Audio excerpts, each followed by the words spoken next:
আছেন?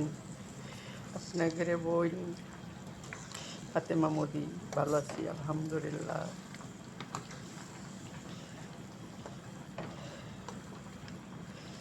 আমি সিম দিয়ে আলু দিয়ে ভাজি করছি পানি দিয়ে। প্রতিবারের ভাজিতে আবার পানি দিছেন কেন? পানি দিছি কারণ যে সিমটা মনে করি অনেক দিন ফ্রিজে ছিল, এই এই অনুযায়ী আমার কপিলের বাপে এনে দিছিল সিম, আমি ধুয়ে ফ্রিজে রাখছিলাম কুটে। তাই আজকে আলু দিয়ে যারে কই খড়খড়ি ভাজি মতনই হবে। আর আমার জন্য সাদা ভাত। সাদা ভাতটা হলে আমি অনেক খুশি হই।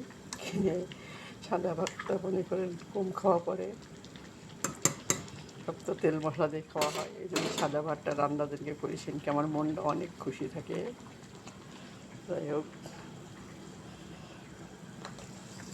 এই যে আলু দিয়ে সিম দিয়ে ভাজি করছি। আজকে টাকার রান্না নাই, তারা সব ঘুমাচ্ছে।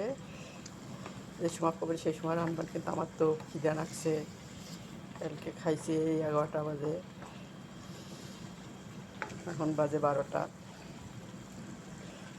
এখন তো খাওয়া হলো না কিছুই, তাই তো এখন রান্না করে খামো। যাই হোক, আপনারা ভালো থাকেন।